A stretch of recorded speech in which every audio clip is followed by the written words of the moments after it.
Welcome back to Palestine Bookshelf. I'm Stephen Heiner, and today we're going to be discussing One Palestine Complete by Tom Segev, Jews and Arabs Under the British Mandate. I've actually done a three-part review on this book already on my Stephen Heiner channel. I divided those three parts into the Jews, the Palestinians, and the British. I'm actually quite happy with that review and surprised that I did a job that I was happy with quite early on in the Palestine Bookshelf project. So I'm not going to repeat those reviews today in this review that I'm doing. What I'm going to do instead is read certain passages from the book and give you some commentary on why I think it's important to know those passages and part of what I learned early on in my journey. Part of why I chose this book early on, I think it was the seventh or eighth book that I read for what would become the Palestine Bookshelf Project, was I was very deficient in my knowledge pre 1948. I was deficient in my knowledge post 1948 as well, but I felt I really had to start at the beginning. I had to know, well, how did the mandate come together? What was life like before 1917 in Palestine? Segev does a wonderful job, not only in bringing together all these perspectives, but he's a wonderful writer. He's an excellent historian. I've got a lot of time for Tom Segev and pretty much anything he has to write. And this was, I think, the perfect book of his for me to start with. So, the British kept their promise to the Zionists. They opened up the country to mass Jewish immigration. By 1948, the Jewish population had increased by more than tenfold. The Jews were permitted to purchase land, develop agriculture, and establish industries and banks. The British allowed them to set up hundreds of new settlements, including several towns. They created a school system and an army. They had a political leadership and elected institutions. And with the help of all these, they in the end defeated the Arabs, all under British sponsorship, all in the wake of that promise of 1917. Contrary to the widely held belief of Britain's pro-Arabism, British actions considerably favored the Zionist enterprise. And that's something you have to realize. May 15th, 1948 didn't come out of nowhere. It had been prepared for years, and it had been the product of overlapping, mutually incompatible promises that the British had made. The British had promised the Arabs their own countries, which they did in part, except for Palestine, and they also promised the Jews Palestine. So how can you promise, first of all, how could you promise the Jews Palestine? It isn't yours to promise. But secondly, how could you promise it to two different people? But that's precisely what the British did. And that's something that I learned early on that's important to understand how we got where we are now. This is discussing the Balfour Declaration. The final draft of the declaration did not give the Zionists everything they wanted. The British government stopped short of designating Palestine a Jewish state. The wording incorporated the various objections raised during the debate and reflected all-around caution. Thus, it did not say that Palestine would become the national home of the Jews, but that the national home would be established in Palestine, in other words, only in part of it. The Arabs were not mentioned explicitly. There was no sense of Palestine as an Arab land. They were described as non-Jewish communities, and the establishment of the Jewish national home was conditional on nothing being done to prejudice Arabs' civil and religious rights. So what's interesting is the Balfour Declaration isn't even honest to itself. If you say that you want to establish a Jewish national home, and you can see the caution there, they knew if they announced a Jewish state, they would get massive pushback. But they said a Jewish national home in Palestine. It sounds a lot more like an autonomous small semi-country, something like the Vatican, or even a small statelet like Monaco, Luxembourg, San Marino. That's what that sounds like. But if you say nothing can be done to prejudice Arab civil and religious rights, what more prejudice is done in the world than to the civil rights of Palestinians to this present day? And certainly during the time of the declaration and through the time of the mandate. Palestine was an underdeveloped, underpopulated country, and only the Jews could develop it for the good of all its citizens, because only they had the necessary money, enthusiasm, and manpower. So this was a Zionist argument mouthed by Ben-Gurion, mouthed by Chaim Weizmann. In the sense, it's a gospel of progress. If you don't develop the land, if you don't use modern technology, then you don't deserve the land and it should be taken from you. It's a very prosperity gospel sense of things. If you're not doing great things, we're going to take it from you because we'll do great things with it. And that's what's important. There's no recognition of if it's somebody's land, they're free to do with it as they wish. If they wish to develop it, they can. If they wish to underdevelop it, they can. If they wish to populate it, they can. If they want to underpopulate it, they can. It's their land. You can do with what you want on your land. But this idea that only the Jews could develop it for the good of its citizens, and this was an argument they made to the Arabs. They said, "Listen, we're really good at infrastructure and building things," and that's not wrong. Jews have a lot of brain power, but that was the economic argument they tried to sell to the Arabs, and they didn't realize Arabs are not on their wavelength about that. In fact, I don't remember the Palestinian leader who said, "We would rather that our country were quote unquote backwards for 100 years than for you to come and do this for us. We can do it for ourselves. We don't need you to play our patron." And that attitude obviously exists to the present day, and I think it would exist for most people. I don't think most people would say, well, only you can come in and develop our country because we don't have any ability to do it ourselves. Most of Europe's 10 million Jews remained in Europe. A majority of Jews in Arab lands also stayed where they were. Close to 2.5 million Jews left Europe prior to World War I. Most went to the United States. In the 1920s, 750,000 Jews emigrated. More than half went to the United States. Even at the height of Jewish immigration, only 4 out of every 1,000 of the world's Jews came to Palestine. Remember, the narrative is Jews have been dreaming in their heart for Palestine. They've never forgotten it through all of the years of their exile. Except, it seems that when they get the opportunity, where do they go? America. 2.5 million left, most went to the US. 750,000 Jews went, more than half went to the US. So you can see that the propaganda, the Hasbara, that all Jews have always been yearning for the promised land, they held it in their hearts through all these years of exile. Well, then why didn't they go there at the first opportunity they had to go? The British were holding the door open for them. Instead, they choose to go to the United States. These were the limits of the Zionist adventure. All told, during the 1920s, about 100,000 Jews, mostly from Eastern Europe, immigrated to Palestine, doubling the size of the Jewish community. They came in two waves, the third and fourth Aliyah. So Aliyah is a Hebrew term which it means wave, but it usually refers to your return, you could say. So, for example, today in 2025, someone could say, well, my family made Aliyah and we've decided to come back, or something like that. So when he's saying the third and fourth Aliyahs, these are waves, discernible waves of migration. People are coming all the time, but these were sort of big movements. Zionist mythology depicts the people of the third Aliyah as agricultural laborers and those of the fourth Aliyah as bourgeois city dwellers. In fact, only a small minority of those who came at the beginning of the 1920s actually engaged in agriculture, and some farm workers came during the second half of the decade as part of the fourth Aliyah. The qualitative distinction between the two waves of immigration is thus artificial. Most of those who settled in the country during the 1920s came in search of a better life and chose Palestine only after the United States shut its doors to mass immigration in 1924. 1 out of every 4 newcomers did not remain in the country. 8 out of every 10 settled in the cities. The central story of those years is the story of Tel Aviv. So there's a romantic notion: we came, we worked the land, we helped the desert bloom, and that's how we got our country. Not true. The next day, some of the Jews set out for their newly acquired land. Sorry, to situate this is 1923, this passage that I'm reading. The Jews set out for their newly acquired land. So sometimes Jews would buy land from absentee Arab landlords, some of them Palestinian, some of them Lebanese or Syrian, living elsewhere. And normally the idea was avoda avrot, Jewish labor. So even though these peasants had worked the land for centuries and their ancestors had, their idea was the Jews were like, we have to kick you out. We only want Jews working on the land, which, as I've said before on numerous videos on this channel, it is your right to do. If you own the land, you can decide who lives and works on it.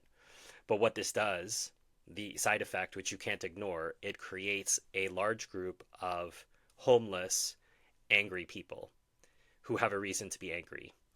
And you might think the difference between what it is your right to do and what it makes sense to do for peace in the country, unless your plan was always to get rid of them anyway.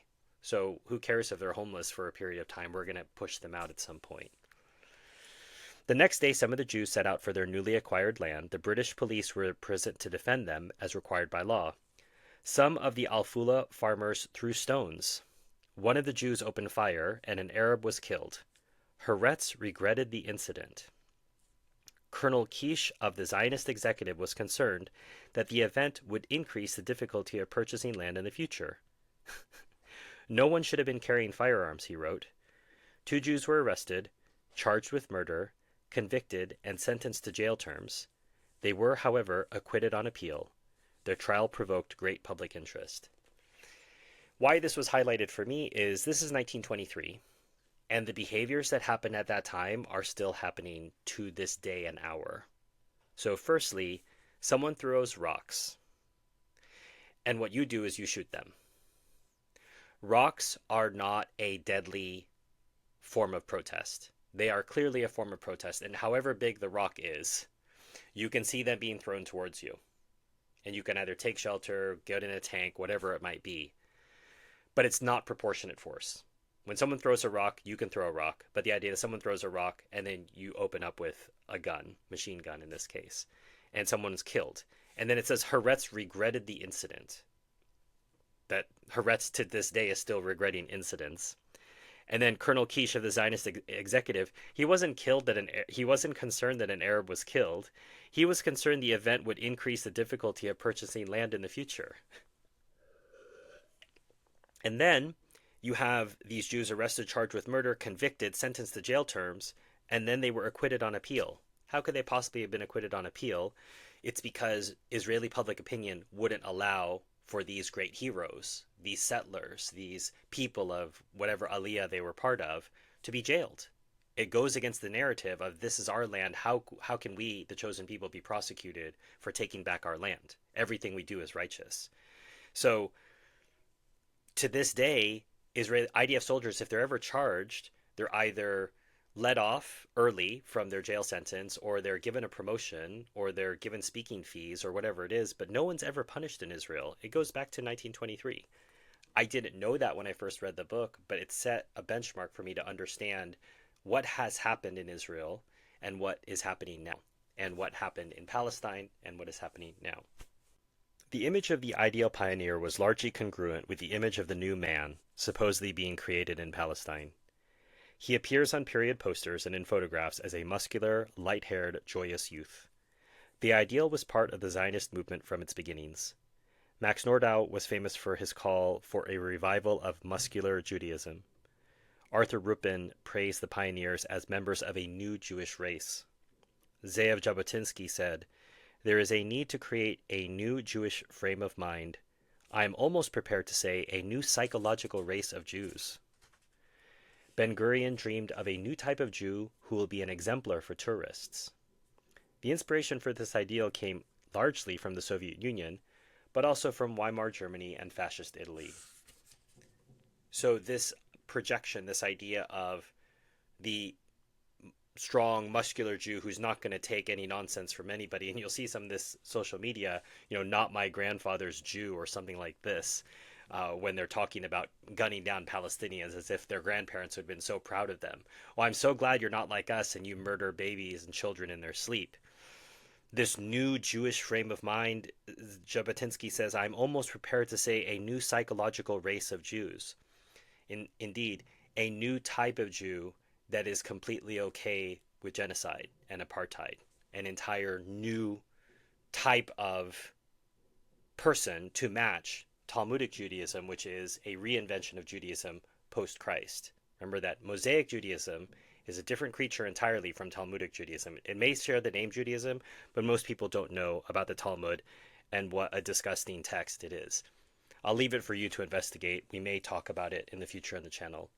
But Talmudic Judaism and Mosaic Judaism are not the same thing. During the 1920s, Jews and Arabs came into contact predominantly through the Jews' efforts to buy the country from its owners, and the Arabs were willing to sell. Generally, more land was available than the Zionist movement could afford to buy. Some of the landowners lived outside Palestine, some of the sellers were land agents, and some were farmers offering their property directly to prospective buyers. Among those who sold were leaders of the Arab national movement, patriots on the outside, traitors on the inside. And this is widely correlated. And it's one of those times that you really have to look two, three different aspects. One, it's your land. You're free to sell your land to whomever you want. Some people, they either really needed the money or they didn't have a greater vision for what was going on. They thought, well, a few Zionists here or there, who cares? There were those who were part, as he notes, of the Arab national movement. They knew what the Zionist 100-year plan was, which was to buy up the whole country if possible, and if not buy, take, which is what they ended up doing. So their acts were traitorous, as Segev says, traitors on the inside, because if you know that that's their plan, it doesn't matter that your family needs the money. You need to find another way. Otherwise, you're going to participate in your country being taken, even if in a very small way. So, yes, of course, people are free to sell their land, and there's nothing wrong with selling land to Jews, I think, on a small scale. But if you did want to preserve the country for yourself, and you were part of Arab leadership, it's a real problem that you would do that. And this led the Jews who bought from them to despise them, because they thought, if you really loved your country, if you really loved your land, you wouldn't sell to us, especially because you know that we want to come take this from you. And the Jews had the same attitude about the villagers who fled their villages in 1948, because in the kibbutzim, the mindset was, you are going to die here. They were given weapons training and weapons, and there was only two, I think, situations, one in the Galilee and one down in Gaza, in which kibbutzim asked for the right to surrender, and they were denied. They were told, you're going to stay and fight. And so the attitude that the Jews had, they then attributed that to their enemy. So they thought, well, we're willing to die in our kibbutzim. We're not leaving. And so if you're willing to flee, then you don't deserve your land. Not realizing, or at least not being intellectually honest enough to realize, none of those villages had weapons on the scale that kibbutzim had, or were given weapons training, or were told psychologically, you need to stay here and fight. They had gone through conflict before, they had fled and come back to their land before. So this idea that if I flee, then I can never come back, absolutely crazy notion. So the Jews then would judge the Palestinians based on their own attitude. So if I as a Jew would never sell land, if you would sell land, it shows that you don't really love this land. If I am trained to stay on my kibbutzim until I die, and you would flee your village upon people shooting at you, then you don't really love your village and you don't really love this land. So if you understand where the Zionists is coming from, you can understand why they would despise the Palestinians this way. It's strange, but you need to understand it. You have to understand your enemy if you're going to interact with them. So you have to understand the frame of mind that the Zionists have here. And so reading passages like that helped me to know that. Arab spokesmen reported acts of terror perpetrated by Jews, including the lynching of Arab passers-by and murder of women and children. In a few cases, the Arabs claimed, Jews attacked people who had given them refuge. The Jewish agency investigated some of these charges and concluded that, in isolated cases, there were Jews who shamefully went beyond the limits of self-defense. One memorandum reporting that Jews had broken into a mosque and set sacred books on fire bears a scribbled note, "This unfortunately is true." So this is during one of those cycles of violence that was happening pre-48 between the Jews and the Palestinians. And I just note, this is still happening to this day. The Jews go into mosques, they go into places, they deface them, they urinate in people's kitchens and elsewhere. And here even the Jewish agency says, shamefully went beyond the limits of self-defense. The morph over time is, the IDF would never say that now. They would always say, these are lies, this is international propaganda, this is the Red Cross shilling for the Palestinians. There was an era, actually, when the Jews would be willing to take responsibility for their actions. That's not now, but in the 20s and 30s, in some cases, they would. This is specifically in Hebron in 1929. But if you are enjoying this content, please consider hitting like, subscribe, sharing it with people who you think would benefit from understanding some basic fundamentals about Palestine in order to help them get to larger understandings of the big picture. The rebellion cast the Arabs in a new light. Instead of a wild and fractured mob aspiring to robbery and looting, Ben-Gurion said they emerged as an organized and disciplined community, demonstrating its national will with political maturity and a capacity for self-evaluation. Were he an Arab, he wrote, he would also rebel. with even greater intensity, and with greater bitterness and despair. This is David Ben-Gurion, one of the founding fathers of Israel, and he said, "If I were an Arab, I would also rebel with even greater intensity and with greater bitterness and despair." And he's speaking here specifically about the Arab revolt. If you don't know about that, I've done a short review on a text by Ghassan Kanafani. I'll put a link for that in the description as well as a card to give you some insight. That is probably the single most important event that happens for the Palestinians between 1917 and 1948. It's the revolution that came too early against the wrong enemy. You need to understand that in order to better understand how come 1948 happened in the way that it did. Few Zionists understood the Arab feeling, and Ben-Gurion found it necessary to warn them. The rebellion was not just terror, he said. Terror was a means to an end. Nor was it simply politics, Nashashibi against the Mufti. The Arabs had launched a national war. They were battling the expropriation of their homeland. While their movement may have been primitive, Ben-Gurion said, it did not lack devotion, idealism, and self-sacrifice. This, he said, was what he had learned about the Arabs in the days of Al-Qassam. A few years earlier, Ben-Gurion had made the following statement about the rescue of German Jewish children. If I knew that it was possible to save all the children in Germany by transporting them to England, but only half of them by transporting them to Palestine, I would choose the second. Because we face not only the reckoning of those children, but the historical reckoning of the Jewish people. So I'd be willing to dump half of the Jewish kids alive in the world if they could come to Palestine instead. That was how devoted he was and how much he saw. We have to get as many bodies here as possible. It's your patriotic duty, I think he said. Israeli women need to have at least 4 children to be considered a patriotic Israeli woman. So you need to bring all these bodies here, we need to fill up the land, and we need to push the Arabs out. This was Ben-Gurion's vision, one of his visions. And so here he's willing to dump half of all Jewish children alive in order to fulfill that. No one asked him that. But he was speaking in December 1938, a short time after Kristallnacht. To make sure he was not Ben-Gurion, to make sure he was not misunderstood, Ben-Gurion added, like every Jew, I am interested in saving every Jew wherever possible. But nothing takes precedence over saving the Hebrew nation in its land. So not even Jewish lives are more important than Israel. And I think that is something that resonates to the present day. Everything is subordinated to Israel. Doesn't matter if you're a Jew, doesn't matter if you're a practicing Jew. If Israel needs to stomp on Jews and kill them in order to keep Israel alive, that's what matters. That's where you get things like the Hannibal Doctrine, in which possible Israeli captives are killed rather than allowed to be captured because Israel doesn't want to get into negotiations. So they'd rather kill Jews than threaten Israel. And that's the summum bonum of the Israeli state. Israel above all. Above the Jewish religion, above Jews, there's Israel that sits on top. I didn't understand that, or this book was one of the beginning ways that I started to understand that. The tendency to see the Jews of Europe as human material, necessary to establish a state, rather than seeing the state as a means to save the Jews, guided the Zionist leadership in setting its immigration policy. You're just human material, you're not really people.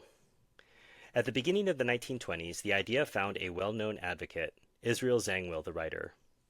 The Arabs should be persuaded to trek, Zangwill wrote. He formulated an argument the Zionist movement would repeat many times. The Arabs had the whole Arab world, while the Jews had only Palestine. There were only 2 possible outcomes to the conflict, he wrote. Either the Jewish minority would dominate the Arab majority, which would be undemocratic, or the other way around. Neither outcome was desirable. His conclusion, the Arabs must go. This correlates to something that is repeated by almost every great writer for Palestine that I've read. They always come back to this verse, and it's one that you almost have to memorize as a supporter of Palestine. The idea of transfer had accompanied the Zionist movement from its very beginnings, first appearing in Theodor Herzl's diary, which is very difficult to find in print, by the way. We shall try to spirit the penniless populations across the border by procuring employment for them in the transit countries, while denying them employment in our own country, Herzl wrote in 1895. So let's go back to that first one. Israel Zangwill saying the Arabs had to trek because the Arabs had the whole Arab world while the Jews had only Palestine. This exact same argument was made to me by Yishai Fleischer in the settlement at Hebron, which I visited in May of 2023. He sat there in the synagogue and he said, the Arabs have 16 countries, we only have one. The same overlaid argument is, if you're Hungarian, you're European, you can go to any European country, we have to take your country. Why are you giving us beef? Aren't you European? Just go to any European country. That's like telling the Arabs, like, you can just go to any Arab country because you're all the same thing. As if Jordanians are the same thing as Saudis, as Yemenis, as Iraqis. You're not all the same thing. That's the attitude of the Jews.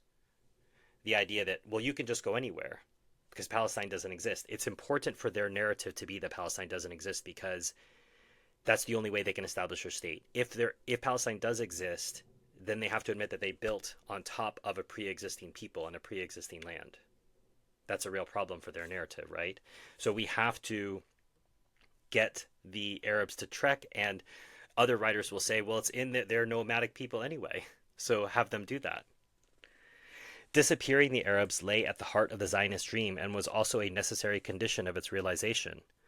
According to Menachem Ushishkin, starting the Jewish state with nearly half the population of Arabs living on their own land, and with most of the Jews packed into Tel Aviv and its environs, would mean the death of the Third Jewish Commonwealth, even before it began. The Jewish Agency spoke about transferring at least 100,000 Arabs. Ushishkin thought in terms of 60,000 families. I do not believe in the transfer of an individual. I believe in the transfer of entire villages, Arthur Rupin said. And I don't think it was Rupin, it may have been, but he said, I see nothing immoral. In fact, he thinks it's the most moral thing in the world to transfer people. Again, know your enemy. That's what they think. They feel entitled to the land. It's their land. God gave it to them. And so, of course, they're going to say that it's moral to move people off of their property and expropriate it for yourself. The pro-Zionist lobby in the United States had in fact grown stronger since the end of World War II and wielded greater influence than ever before. At one stage, America seemed to be trying to force Britain to remain in Palestine and reaffirm its support of the Zionist movement against its will. This additional pressure from abroad convinced the British that in leaving the country they were saving themselves from sinking even deeper into a quagmire. For many years thereafter, Israelis conducted an agitated and sensitive debate over the question of who had really gotten rid of the British. Former members of Etzel, Lehi, the Haganah, and Palmach vied with each other to claim credit for ejecting the British. All invested considerable energy in the argument, enlisting historians, educators, journalists, and other shapers of memory and myth.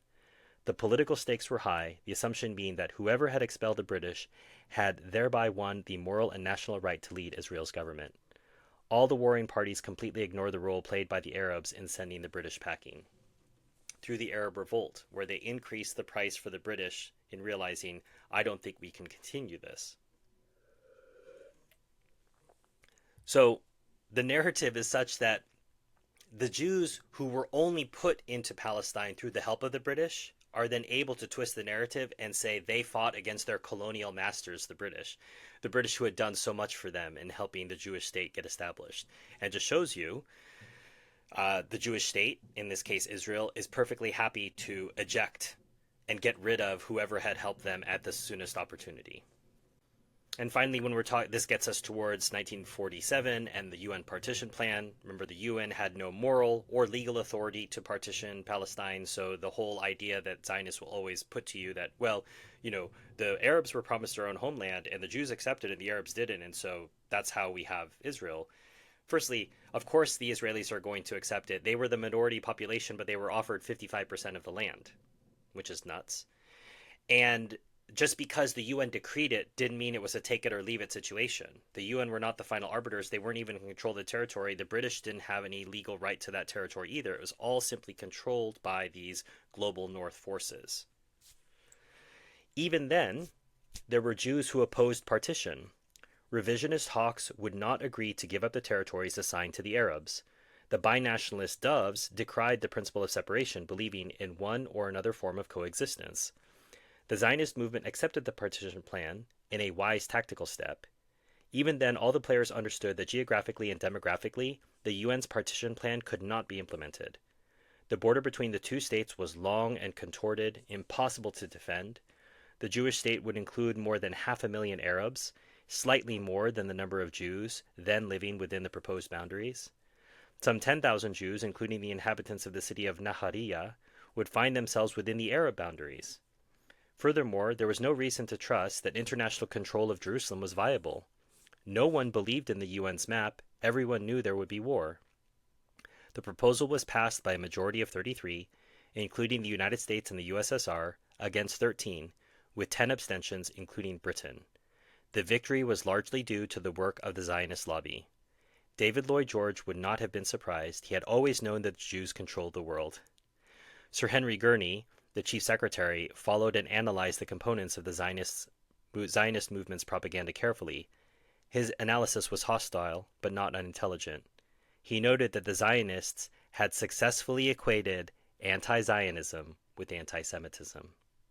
Sound familiar? Gurney supposed that the Americans would have been unenthusiastic about helping the Jews had they wanted to establish an independent state in New York. The pressures the Zionist creates, he wrote, makes the world hate him, but apparently he does not care. He has a suicidal urge. That was what made him so desperate and self-centered, Gurney wrote. So, if you'd like to know more about how the partition vote came to pass, I'm going to refer you to Against Our Better Judgment by Alison Weir. I've done 2 reviews of that book. I'll put a link to the Palestine Bookshelf one in the description. I'll also put a link in the description to the older one that I did, but I'll put a card up for the Palestine Bookshelf one because that's the newer one that I did and the shorter one. And then also What Price Israel by Alfred Lilienthal, an anti-Zionist Jew.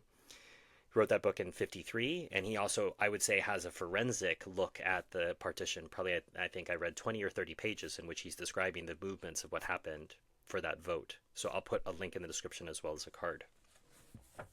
So, One Palestine Complete by Tom Segev. If you liked this review, please hit like, subscribe, share this with people who you think would benefit from learning more, who are open-minded to learning more about what happened, willing to do the work. If you'd like to buy a copy for yourself or for a friend, use the link in the description. It's one way that you can support this channel. It doesn't cost you anything more. If you'd like to thank me for this presentation, there are links to PayPal and Buy Me a Coffee. If you'd like to thank me on an ongoing basis, support the work on an ongoing basis, there's links to Patreon and YouTube membership. You get early access to videos like this one, have the opportunity to chat with me behind the scenes, as well as get videos that I only upload to members and I don't upload to the general public. If you'd like to nominate a book for the future, you can go to my Amazon wish list. You'll see books about Palestine. You'll see books on other things too. That's for my main Stephen Heiner channel. If you'd like, go over and navigate towards there and see if anything over there interests you. But obviously books on Palestine are for this channel. Buy a copy for me, send it my way. You're effectively sponsoring the book, nominating it for me, and I will do my best to review it in a timely manner. At the very bottom, you'll also see a link to the Palestine Children's Relief Fund. As we work this channel towards monetization, our goal is to, once we get monetized, send 100% of the profits of the channel to the Palestine Children's Relief Fund, which helps Palestinian children get medical care who could not otherwise get it. They're a worthy cause. Consider supporting them directly by using the link yourself, or support them indirectly by watching as many videos as you can on the channel. That boosts our watch hours, and that's the last metric we need to get monetized. Until next time, enjoy your reading.